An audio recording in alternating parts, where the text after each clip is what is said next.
एक और जीपी का क्वेश्चन और आओ इसको भी हम विद इन 10 सेकंड सोल्व करते हैं। यानी उन नंबर्स को इक्वल करना होता है जिन पर am ग्रेटर देन gm हम लगाएंगे। हम मानेंगे तो क्वाड्रेटिक ही, लेकिन क्वाड्रेटिक को कैसे मानेंगे? ई स्टाइल से मानेंगे। अब आपको एक बात समझनी होगी, सर अगर मैं n की वैल्यू 1 रख देता तो सर।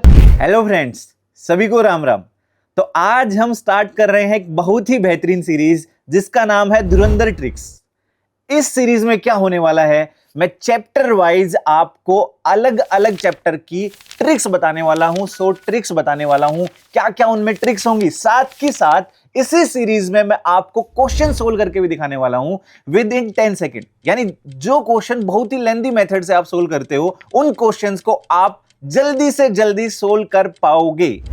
मैं उम्मीद करता हूं आप इस सीरीज के लिए एक्साइटेड होंगे, और अगर आप एक्साइटेड हो तो थम्स अप करके जल्दी से मेरे को बता दो। तो आओ स्टार्ट करते हैं। और पहला जो एपिसोड है इस सीरीज का, हम आज बात करने वाले हैं सीक्वेंस एंड सीरीज की ट्रिक्स की। तो बात करते हैं भाई, ट्रिक्स भी देखेंगे, क्वेश्चंस भी देखेंगे। तो सबसे पहले इसमें हम बात करते हैं टीएन और एसएन ऑफ एपी। आप फॉर्मूले से लिखते होंगे, लेकिन मैं आपको जो तरीका बताऊंगा उससे आप बहुत जल्दी लिख पाएंगे। आपको देखो क्या है, जो टीएन होता है आपका टीएन, कलर चेंज कर लेते हैं। रेड कलर ठीक नहीं है सीरीज की स्टार्टिंग में, तो इसको अपन येलो कर लेते हैं। लेकिन भाई साहब ऑप्शन कहाँ गया? आ गया। देखो, तो टीएन जो है आपके पास वो क्या रहेगा? टीएन जो होता है एपी का, वो होती है आपके पास एन प्लस बी फॉर्म की होती है बेटा, ये ध्यान रखना है आपको। ए प्लस एन माइनस 1 डी आपको पता होगा, तो उससे आप कंपेयर करोगे तो यहां पर जो डी है वो कोफिशिएंट ऑफ एन के इक्वल आ जाएगा। अब मैं कोई भी एपी ले लेता हूं, जैसे मैंने ये ले ली 3, 7, उसके बाद 11, 50 एंड सो ऑन। इसकी आपको जनरल टर्म लिखनी है, तो आप कैसे लिख सकते हैं? T N is equals to, देखो आपका कॉमन डिफरेंस इस बार 4 है, तो आप लिख दो 4n। और साथ में आप देखो एडजस्टमेंट करो, फर्स्ट टर्म 3 है, तो आप n की वैल्यू अगर यहां पर कितनी रखोगे 1, तो 4 आ रहा है, तो क्या कर दें? -1। और इसमें तो आप कॉमन सेंस से भी सोच सकते थे बेटा। कॉमन सेंस से कैसे सोच सकते थे? देखो ये भी 4 के मल्टीपल से एक कम है, ये भी 4 के मल्टीपल से एक कम है, ये भी 4 के मल्टीपल से एक कम है, तो आप 4n-1 डायरेक्ट भी लिख सकते थे। ये टीएन के लिए है। एक और क्वेश्चन देखते हैं इसी में। जैसे मैंने बोला 6 है, उसके बाद मैंने 7 कॉमन डिफरेंस लिया तो 13 है, और 13 के बाद 20 है, 20 के बाद 27 है एंड सो ऑन। तो इसकी अगर आपको एपी की जनरल टर्म लिखनी है, तो आप n के साथ तो जो इसका कॉमन डिफरेंस है जो कि है 7, तो आप डायरेक्ट लिख दो n के साथ, तो 7n हो गया। अब एडजस्टमेंट करो, तो ये कितना बना भाई? एक कम है, तो 7n-1, मतलब 7 से एक कम है। और इसको भी फिर से मैंने एक ऐसा एग्जांपल खुद ब खुद आ रहा है कि भाई ये 7 के मल्टीपल से एक कम, ये 7 के मल्टीपल से एक कम, ये 7 के मल्टीपल से एक कम, और ये भी 7 के मल्टीपल से एक कम, तो 7n-1 इस हिसाब से लिख देंगे। अब एक नेक्स्ट देखते हैं। जैसे मैंने लिया 13, और इस बार मैं कॉमन डिफरेंस ले लेता हूं, लेट्स से 5, तो 18, उसके बाद अगर मैं बात करूं तो 23 एंड सो ऑन। इसकी अगर आपको टीएन लिखनी है बेटा, तो आप देखो कॉमन डिफरेंस इस बार 5 है, तो कॉमन डिफरेंस 5 है, तो आप लिख दोगे 5n, और देखो कितना कम है? 2 कम है, तो 5n-2। फिर से कॉमन सेंस से यहां भी लिख सकते हो बेटा आप। देखो 5 के मल्टीपल से, लेकिन आपको ये देखना पड़ेगा, जैसे 5n, एक बार देखेंगे, ये 5n-2 तो लिख दिया हमने, 5n, लेकिन -2 लिखना है क्या? पहले तो ये देखो, ये हमने सही लिखा है क्या? नहीं। आप देखो ये 5n तो लिखोगे, लेकिन 5 रखने पर कितना बन रहा है वो आप ध्यान से देखें, वो 5 ही बन रहा है। तो 5 ही बन रहा है बेटा, तो वो आएगा 5n+8 आएगा। यानी कि 5 में कितना ऐड करो? 8। 5 में ऐसे ही आप, ये बन गई हमारे पास। ये मैंने आपको टीएन के लिए बताई। सेम मैं बताता हूं आपको एसएन के लिए। जो एसएन होती है एपी की, वो होती है बेटा आपके पास इस फॉर्म की, an² + bn फॉर्म की, है ना। an² + bn फॉर्म की होती है। a' भी यूज कर सकते हो आप, b' भी यूज कर सकते हो, बेसिकली कांस्टेंट है। an², ये जो हुई आपके पास, इसमें जो n² का कोफिशिएंट होता है ना, वो d/2 होता है। यानी a' की जो वैल्यू होगी वो d/2 होगी। और हमें एक चीज और पता है कि s1 = t1 होता है। इन दोनों बातों का यूज करके मैं यहां पर s1 लिख रहा हूं। देखना, इस एपी के लिए अगर मैं sn लिखूंगा तो कैसे लिखूंगा? तो देखो n² और n आएगा भाई। अब देखो इसका n² का कोफिशिएंट d/2, यानी यहां 4 था, तो यहां कितना हो जाएगा? 2, तो 2n² हो जाएगा बेटा। अब देखो n = 1 रखो, तो ये 2 बन रहा है। हमें बनाना कितना है? 3, तो अब 3 बनाना है, तो क्या कर दें भाई? +n, अरे 3 बनाना, ये 2 बन रहा था, एक ही तो ऐड करना था, तो ये बन गया। अब यहां पर देखो आप क्या है आपके पास, ये सेकंड वाला देखो, और Sn की वैल्यू यहां पर फिर से वही n स्क्वायर का कुछ कोफिशिएंट आएगा, n का कुछ कोफिशिएंट आएगा। यहां पर कितना है भाई 7 है, तो 7 है तो आपको लिखना पड़ेगा बेटा 7/2n स्क्वायर। उसके बाद आप n की वैल्यू 1 रखो, तो n की वैल्यू 1 जो आप रख रहे हो S1 इज इक्वल टू आ रहा है 7/2 इंटू 1। हमें बनाना कितना है बेटा 6 बनाना है, ये 7/2 है, तो 6 बनाने के लिए आपको इसमें क्या ऐड करना होगा, अगर आपको समझ में आ रहा है तो 5 ऐड करना होगा। देखो 6 बन गया, तो यहां पर कितना आ जाएगा 5/2n। तो मेरे हिसाब से आपने Tn और Sn सीख लिया होगा। तो अब हम बढ़ते हैं आगे, और आगे हम बात करेंगे कुछ क्वेश्चंस की। ये देखो जेईई मेन में आया था ऑनलाइन 2013 में। अब देखो इन क्वेश्चंस के मैं आपको ट्रिक्स ही बताने वाला हूं, लॉन्ग मेथड जो होंगे मैं उनका हिंट दूंगा आपको, तो वो खुद करना रहेगा आपको। तो आओ ट्रिक की बात करते हैं। जैसे आपको ये एपी दी हुई है भाई, तो सबसे प्यारी एपी जो मेरे को पता है वो है 1 1 1 1 1। तो सारी टर्म अगर मैं 1 ले लूंगा तो यहां पर देखो यहां क्या बनेगा, इसमें रखो 1 - 1 + 1 इज इक्वल्स टू m। तो m की वैल्यू कितनी आ गई बेटा 1, m की वैल्यू 1 आई, उसने पूछा फर्स्ट 13 टर्म्स का सम, तो फर्स्ट 13 टर्म का सम जो होगा S13 वो होगा 13। और अब देखो m की वैल्यू 1 रखो, 13 किसमें आ रहा है डी ऑप्शन, तो डी इसका करेक्ट हो जाएगा। बहुत जल्दी हमने सोल्व कर लिया ये क्वेश्चन, और आगे बढ़ते हैं। और अगर आपको इसको डिटेल मेथड से सोल्व करना था तो आप इसमें क्या मान लेते, यहां पर आप इसका a मान लेते, d मान लेते, इस ये इक्वेशन बना लेते और फिर S13 का फॉर्मूला लगाते थे तो भी आ जाता, लेकिन इससे बहुत जल्दी हो गया। तो आगे बढ़ते हैं, d इज द करेक्ट। अब ये इसकी बात करते हैं। फिर से मैंने बोला कि बहुत प्यारी एपी जो मेरे को पता है 1 1 1 है, लेकिन मैं कह रहा हूं 1 1 1 रख रहा हूं ना, तो मैं एक रख रहा हूं, मैं ये एपी लेता हूं ए ए ए। अगर मैंने ये एपी ले ली, सारी टर्म्स इक्वल हो सकती हैं, तो a - c बेटा 0 आएगा। अब देखो 0 कौन से ऑप्शन में आएगा, ए रख दो सबकी जगह, तो a इसमें आ रहा है, तो a is the correct answer. और आप एक चीज और देखना, अगर मैंने सारी टर्म्स इक्वल रख दी बेटा, सारी टर्म्स इक्वल रख दी, तो एक्चुअल में मैं साथ में एक वैल्यू नहीं रख रहा, मैं इनफाइनाइट वैल्यू रख रहा हूं। मैंने एक एपी 1 1 1 वाली ली है, एक एपी 2 2 2 वाली, एक एपी 5 5 वाली, एक एपी 10 10 10 वाली, तो मैं श्योर भी हूं कि इसका आंसर ए ही होगा, किसी और ऑप्शन में नहीं आ रहा। सर ये कैसे कर रहे हो आप, मतलब आपने 1 1 रख दिया, तो अरे देखो ए रख दिया, तो ये क्या बनेगा, देखो 4a² - a² यानी 3a² बनेगा, ये भी कुछ बनेगा, 0 सिर्फ इसी में आ रहा है, ये देखो 0 - 0, मतलब a² - a² बनेगा, 0 हो जाएगा। आगे बढ़ते हैं, तो a is the correct answer. अब इस क्वेश्चन की बात करते हैं, और ये क्वेश्चन बहुत बार देखने को मिलता है। तो ये आपके पास एक एपी है ना। अब एपी में फिर से बोलता हूं बेटा, आओ इस क्वेश्चन को भी विद इन 10 सेकंड सोल्व करते हैं। अगर ये एपी है तो मैंने एपी को ले लिया भाई 1 1 1 1 1, हर टर्म 1 बन गई, ये सारी टर्म 1 बन गई, तो 1 1 1 1 कितनी बार बना बेटा, ये टर्म कितनी लिखी हुई है n - 1, तो ये आ जाएगा n - 1। तो Sn आया है भाई n - 1, और a1 और an को भी आपने क्या लिया है 1 लिया है, तो 1 × 1 n - 1 इज n - 1। तो फिर से हमने इस क्वेश्चन को 10 सेकंड में सोल्व कर लिया। बाकी अगर इस क्वेश्चन को आपको तरीके से करना था तो बेटा d से मल्टीप्लाई और डिवाइड कर देते, तो ये टेलीस्कोपिक टाइप का बन जाता, और जो d यहां पर बनता इसको a2 - a1, यहां a3 - a2 लिख देते तो टेलीस्कोपिक टाइप बन जाता, तो हो जाता। लेकिन हमने फिर से मैं बात करूं, हम सिर्फ ट्रिक्स की बात कर रहे हैं, लॉन्ग मेथड आपको खुद करना रहेगा। बी आगे बढ़ते हैं, इसकी बात करते हैं। pth qth rth term of A GP दिया हुआ भाई x y z रिस्पेक्टिवली, हमसे पूछा है। तो देखना ये क्वेश्चन फिर से 10 सेकंड में सोल्व होने वाला है। मैंने क्या किया बेटा, अगर ये एपी में है तो मैंने x = y = z रख दिया, तो इसका आंसर आ जाएगा 1, यानी a is the correct answer. Sir कैसे आ गया, अरे जब x = y = z रख दोगे तो ये बन जाएगा x की पावर में q - r plus r - p plus p - q, यानी x की पावर में बेटा 0 हो जाएगा, और जिसका आंसर कितना है 1 है।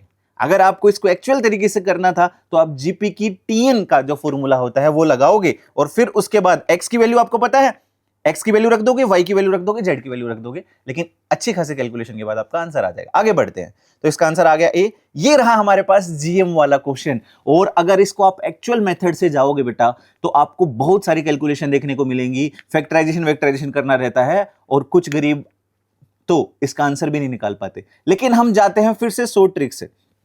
उसने वैल्यू ऑफ n निकालने की बात की है बेटा, तो अगर मैं बात करूं, मैं a की वैल्यू 1 रख देता हूं और b की वैल्यू 4 रख देता हूं, जिससे मेरा gm कितना आ जाएगा 2।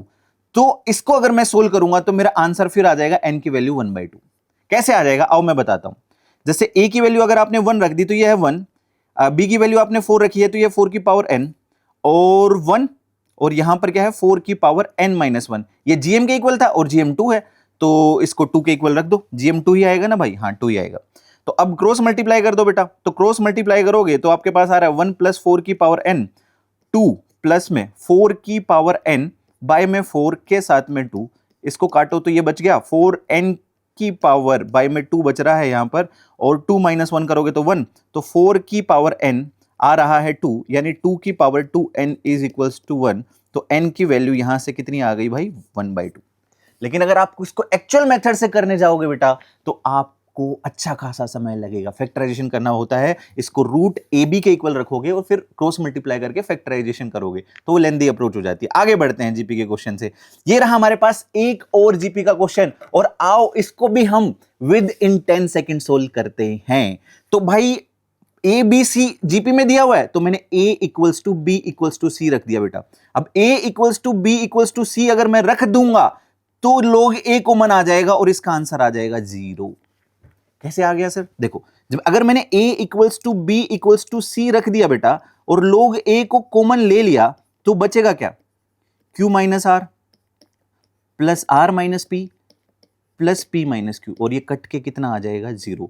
अच्छा एक चीज और, सर क्या आप श्योर हो इसका आंसर 0 ही होगा? बिल्कुल श्योर हूं बेटा, क्योंकि मैंने एक वैल्यू नहीं रखी, मैंने एक साथ इनफाइनाइट वैल्यूज रखी हैं। क्योंकि जब मैं a equals to B equals to C बोल रहा हूं ना, एक बार मैंने a equals to B equals to C की वैल्यू 2 रख दी, एक बार मैंने 5 रख दी, एक बार 10 रख दी, एक बार 1000 रख दी, एक बार 10,000 रख दी, तो जो इनफाइनाइट वैल्यू रखने पर 0 आ रहा है तो कंफर्म है भाई उसका आंसर क्या होगा? उसका आंसर 0 ही होने वाला है। तो 0 आ जाएगा। एक्चुअल तरीके से करना है आपको, तो आपको क्या करना होगा, इसकी आपको टर्म्स लिखनी होगी टीएन यूज करके जीपी का, फिर लॉग वॉग लेना होगा, तो काफी लेंदी कैलकुलेशन होती है, फिर उसके बाद आप इसका आंसर 0 निकाल सकते हो। आगे बढ़ते हैं। ये रहा हमारे पास एक और क्वेश्चन। तो एपीजीपी के क्वेश्चन देख लिए, अब बात कर रहे हैं एचपी की। आओ इस क्वेश्चन को भी विद इन 10 सेकंड सोल्व करें। तो आपको बोला गया है एचपी की ये टर्म्स है एबीसी, फिर से मैंने a equals to B equals to C कर दिया, तो इसका आंसर भी 0 आ गया। देखो कैसे आ गया, देखो a equals to B equals to C, अगर आप ध्यान से दे रहे हो, तो अगर टर्म्स इक्वल हो जाती हैं बेटा, तो आपकी जो सीक्वेंस होती है वो एपी में भी होती है, जीपी में भी होती है, एचपी में भी होती है, तो इस हिसाब से आ जाएगा। देखो a equals to B equals to C रखोगे तो एलसीएम ये आ गया, ऊपर सम क्या आया q minus R plus R minus P plus P minus Q is equals to 0। अच्छा एक बात और बता दूं, मैं ये क्वेश्चन मैं अपने मन से बना के नहीं बता रहा हूं, ये सारे क्वेश्चन एलन कोटा मॉड्यूल के क्वेश्चंस हैं। Most of the question Allen Kota module के हैं। इनमें से अगर जो बच्चे पढ़ रहे होंगे वो देखेंगे भी, कोई क्वेश्चन आपको एक्सरसाइज में देखने को मिलेगा, कोई ज्ञानोदय में देखने को मिलेगा, तो ये सारे क्वेश्चन भाई मॉड्यूल के हैं, यानी कि मैंने खुद से क्वेश्चन बनाया और फिर मैं बता रहा हूं आपको। तो आप थोड़ा सा तरीके से खेलें तो बहुत सारे क्वेश्चंस में ऐसे ट्रिक्स है, आप जल्दी से जल्दी कर सकते हैं। तरीके से जाना होता तो आपको बेटा अगर एचपी में होती हैं तो उनका रेसिप्रोकल एपी में होता है, तो फिर एपी में क्वेश्चन को कन्वर्ट करके सोल्व करना होता। आगे बढ़ते हैं, और ये रहा हमारे पास एक और एचपी का क्वेश्चन। तो एचपी का ये जो क्वेश्चन है, आओ इसको भी विद इन 10 सेकंड सोल्व करें। तो सोल्व करने के लिए एचपी में है भाई, मैंने सबको 1 रख दिया बेटा, इन सारी टर्म्स को मैंने 1 रख दिया, तो 1 1 1 1, ये कितना आ जाएगा n माइनस 1 आ जाएगा।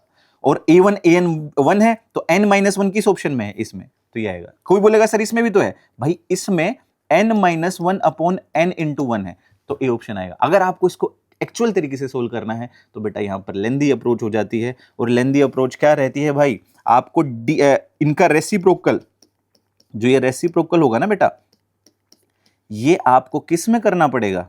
एपी में, और फिर d की वैल्यू आपको लिखनी पड़ेगी 1/a2 माइनस a1, और एलसीएम लेके यहां से आपको a1 a2 की वैल्यू उठानी होती है।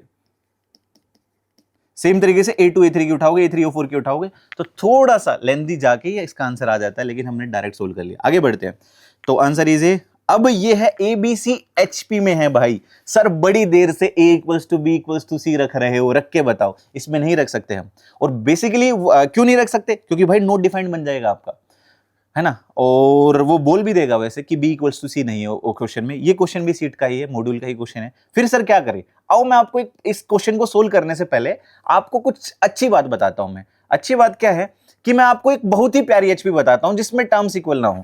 तो देखो इसके लिए मैंने ऐसे सोचा, -1 1 और 3 ये एपी में होती है कि नहीं होती है बेटा? तो इनका रेसिप्रोकल एचपी में होगा। यानी ये किस में होगा, एचपी में होगा। तो बहुत प्यारी एचपी मैंने आपको सोचना बता दी है, समझे आप?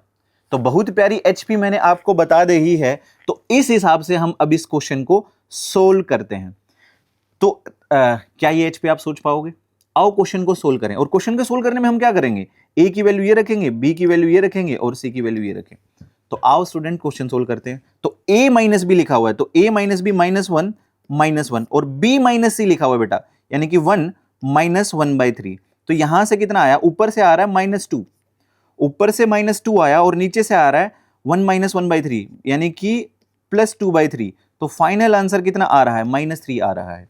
अब -3 भाई किसका रेसिप्रोकल होगा? अगर मैं बात करूं a/c की जो वैल्यू होगी वो -3 आ रही है, देखो ध्यान से, a/c की वैल्यू ये -1 अपॉन में 1/3। और किसी ऑप्शन में ये बात नहीं बन रही है, क्योंकि a/b तो -1 आएगा और c/b पॉजिटिव आएगा। तो आपके पास c करेक्ट हो जाएगा। आपको एक्चुअल तरीके से इसको सोल्व करना था, तो आप ABC HP में है तो B is equals to 2AC upon A plus C होता है, उस बात का यूज करके आप सोल्व कर सकते थे। आगे बढ़े, ये रहा हमारे पास। अब देखो हमने HP के क्वेश्चन भी देख लिए, अब हम बात कर रहे हैं AM equals to GM, AM is greater than equals to GM is greater than equals to HM। इस इनइक्वालिटी की बात कर रहे हैं भाई। तो इस इनइक्वालिटी की बात करें, इसमें भी आपको मैं एक ट्रिक बताने वाला हूं। देखो एक्चुअल तरीका तो क्या होता है इसको सोल्व करने का, एक्चुअल तरीका तो ये होता है कि x है ना, मैं ऐसे बोलता हूं, यहां पर भी एक ट्रिक सुनना, जितनी पावर उतना तोड़ो और बराबर से तोड़ो। जैसे x³ लिखा हुआ है तो कितनी बार तोड़े इसको, 3 बार। y² लिखा हुआ है तो कितनी बार तोड़े, 2 बार, y और y। इस हिसाब से तोड़ा जाएगा ये। और इन नंबर्स पर मैं क्या लगा दूंगा, am greater than equals to gm। कितने नंबर हैं ये, 5 नंबर है, ठीक है। तो एक्चुअल तरीका तो ये होता है, लेकिन जब आपने ये सोच लिया कि किन नंबर्स पर आप am greater than equals to gm लगाते हैं ना, अभी मैं क्वेश्चन सोल्व करना नहीं बता रहा, मैं आपको कॉन्सेप्ट बता रहा हूं, am is greater then gm लगाते हो तो ये इक्वालिटी होल्ड कब करती है, जब आपके नंबर्स इक्वल हो जाए, यानी जब आपके क्या इक्वल हो जाए, नंबर्स इक्वल हो जाए। तो यहीं से ट्रिक बनती है बेटा, जब आपने देख लिया कि किस पर am gm लगा रहे हो आप, और फिर आप क्या कर दोगे, उन्हीं नंबर्स को इक्वल कर दोगे, तो आपका काम हो जाएगा। तो जैसे इन नंबर्स को, आओ इस क्वेश्चन को सोल्व करते हैं, इन सभी नंबर्स को इक्वल कर दो, तो ये हो जाएगा x की पावर 5 इज इक्वल्स टू 2 की पावर 15। तो x की वैल्यू क्या हो जाएगी भाई, 2 का क्यूब यानी 8 हो जाएगी बेटा। तो ये कितना बन गया, 5y यानी 40 आंसर हो जाएगा। अरे किसके साथ 40 कैसे हुआ, देखो, अरे भाई x और y दोनों की वैल्यू यही आ गई, तो 40 आंसर आ जाएगा आपके पास। क्या आपको चमका? बाकी आप m greater than equals to g, sir ये ट्रिक हर जगह लग जाएगी, हाँ बिल्कुल बेटा लग जाएगी, लेकिन ध्यान रखना नंबर्स कौन से इक्वल करोगे बेटा आप, जिन पर am gm लगा रहे हो। कल को मैं am gm अगर इस पे लगा रहा हूं ना, x/2 यानी x को 2 बार तोड़ रहा हूं और y को ऐसे ही और z को 3 बार तोड़ रहा हूं मैं, है ना, किसी क्वेश्चन में तोड़ना पड़ सकता है ऐसे। तो मैं क्या करूंगा इस क्वेश्चन के लिए, मैं x इक्वल्स टू y नहीं करूंगा बेटा, मैं x/2 इक्वल्स टू y और इज इक्वल्स टू z/3 करूंगा। यानी उन नंबर्स को इक्वल करना होता है जिन पर am ग्रेटर देन gm हम लगाएंगे, ठीक है। अब आगे बढ़ते हैं, ये रहा हमारे पास am ग्रेटर देन gm का एक और क्वेश्चन जो आपको ये बोला हुआ है। पहले तो आपको ये समझना होगा बेटा, क्वेश्चन सोल्व करने से पहले इस टाइप के क्वेश्चन आपने किए होंगे, इस टाइप के क्वेश्चन में आपको क्या करना पड़ेगा, पहले इन तीनों पर आपको am ग्रेटर देन gm लगाना होगा, इन तीनों पर ऐसे, है ना, और वहां आ जाएगा a1 क्यूब की पावर 1/3।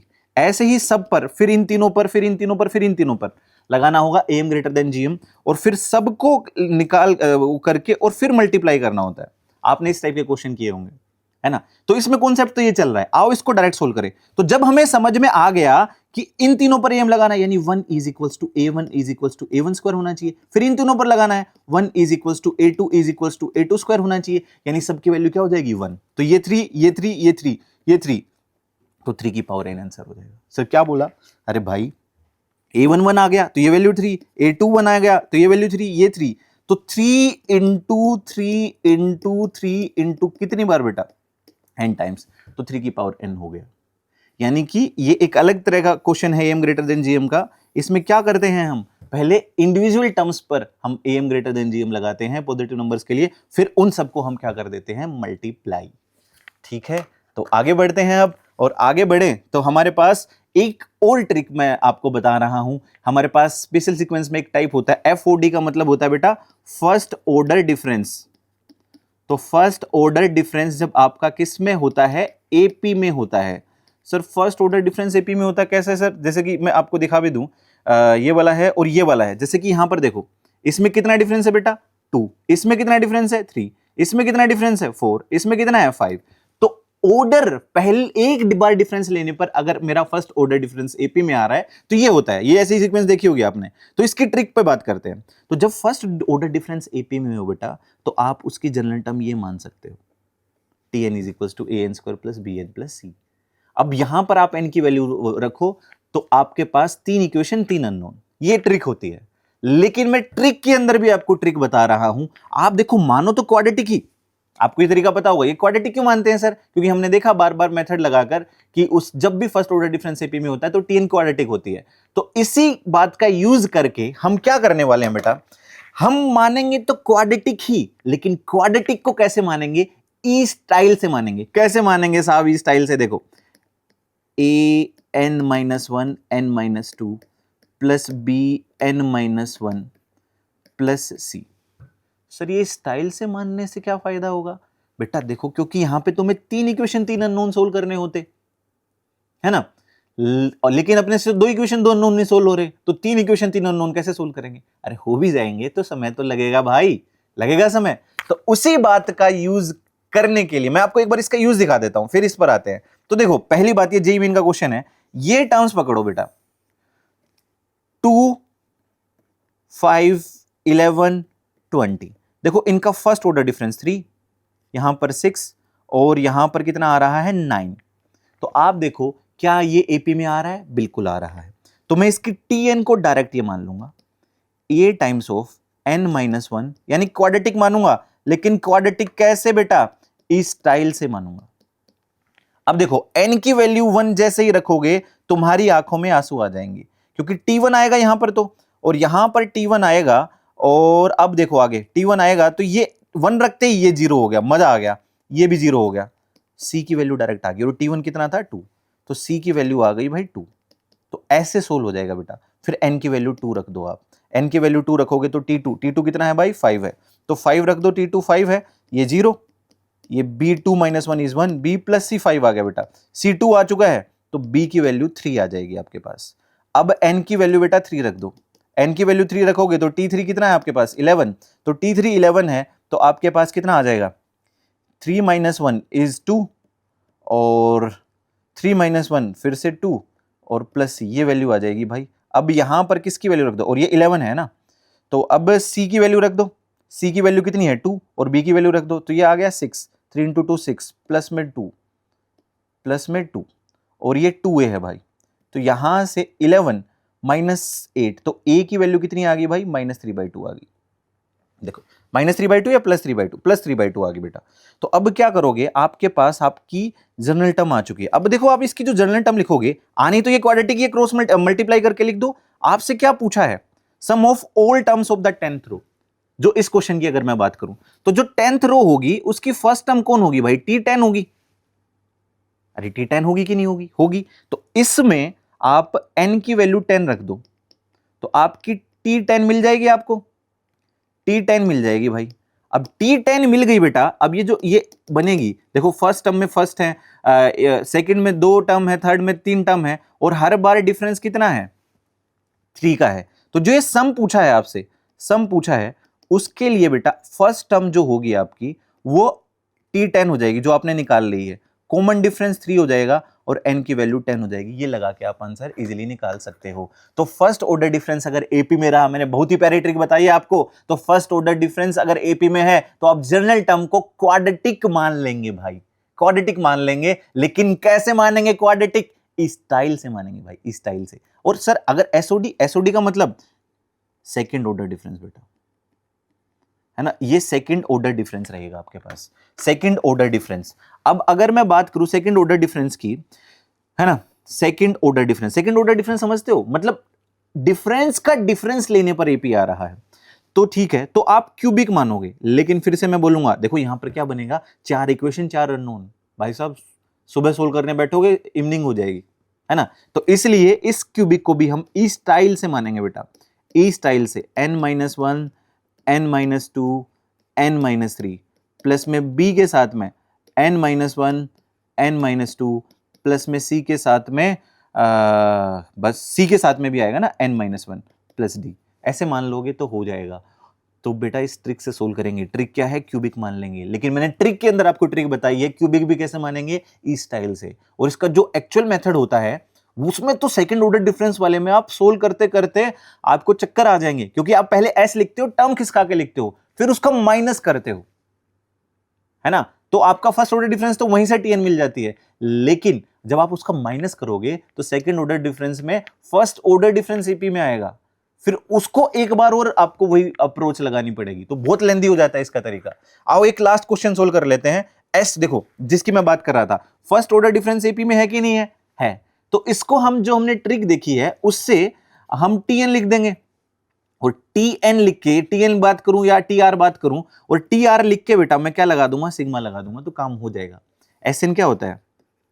टीआर पे सिग्मा लगा दूंगा। टीआर कैसे लिखेंगे? अरे क्वाड्रेटिक मान के लिख लेंगे। लेकिन आओ इसको ट्रिक के अंदर ट्रिक बताई, इसको बिना ट्रिक के और भी जल्दी से सोल्व करते हैं। तो सोल्व करने के लिए क्या देखा बेटा मैंने, मैं कह रहा हूं सिर्फ दो टर्म की बात कर लेता हूं मैं। तो S2 कितना आ रहा है मेरा, 2 + 4 6 आ रहा है। ये चीज चमकी कि नहीं चमकी, फिर मैं आपको क्वेश्चन सोल्व करके बता दूंगा। S2 6 इस बात का। आओ अब क्वेश्चन सोल्व करते हैं। अब 2n टर्म बोला है तो मैंने n की वैल्यू 2 रख दी, तो S2 मेरे पास 6 आ गया। n की वैल्यू 2 को ऑप्शन में रख के देख लो तो आपके पास बी ऑप्शन आ रहा है। सर ये क्या हुआ? अरे रख के दिखाता हूं मैं, देखो बी में अगर n की वैल्यू 2 रखोगे तो आपके पास आ रहा है 2/6, और यहां पर रखोगे तो 8 + 4 इज 12, 12 + 6 इज 18, ये आ रहा है बेटा आपके पास। तो अब अगर इसको काटोगे तो आप देखो आपके पास कितना आ रहा है, 6 आ रहा है। ठीक है, आप वैल्यू कुछ और भी रख सकते थे। अब ए में रखोगे तो नहीं आ रहा भाई, क्योंकि वो आएगा 18/6। ऐसे ही किसी और ऑप्शन में रखोगे तो भी नहीं आ रहा बेटा, तो आपके पास आंसर हो जाएगा, आपका बी आंसर हो जाएगा। अब आपको एक बात समझनी होगी, सर अगर मैं एन की वैल्यू 1 रख देता तो सर रख सकते हो, लेकिन एन की वैल्यू 1 रखने पर फर्स्ट टर्म कितना आ रहा है, 2। उसमें आपके पास ए ऑप्शन भी मिल रहा है और बी ऑप्शन भी मिल रहा है, तो इसलिए 1 रखने पर आपका काम नहीं चलेगा, इसलिए हमने क्या रख दिया, 2 रख दिया। अब 3 भी रख सकते हो, कोई और भी रख सकते हो। तो ये आज हमने देखे बहुत ही बेहतरीन क्वेश्चन भाई, बहुत ही बेहतरीन क्वेश्चन, बहुत ही ढेर सारी ट्रिक्स सीक्वेंस एंड सीरीज की, और मैं उम्मीद करता हूं आपको बहुत मजा आया होगा। अगर आपको मजा आया और अगर आप चाहते हो कि ये धुरंधर ट्रिक सीरीज को मैं कंटिन्यू करूं, तो कमेंट्स में ये दिल मांगे मोर लिखें, और जब आपके कमेंट्स 500 प्लस हो जाएंगे तो इसका एपिसोड 2 रिलीज करेंगे। अगर आप चाहेंगे तो करेंगे भाई, नहीं तो फिर देख लो। मजा आया होगा मैं उम्मीद करता हूं, और साथ में ये भी बता दें कि अगला एपिसोड 2 किस चैप्टर का पर लेकर आए। अगर आपके कोई सजेशन है कि सर इस चैप्टर का लेकर आओ, तो ऐसे ही हर एक चैप्टर की एपिसोड आने वाला है। तो आप इस वीडियो को लाइक करें, शेयर करें, और अपने दोस्तों में इन ट्रिक्स को फैलाएं और गरीबी को मिटाएं, और जिससे कि सबका मैथ स्ट्रॉन्ग हो पाए। तो ऑल द बेस्ट।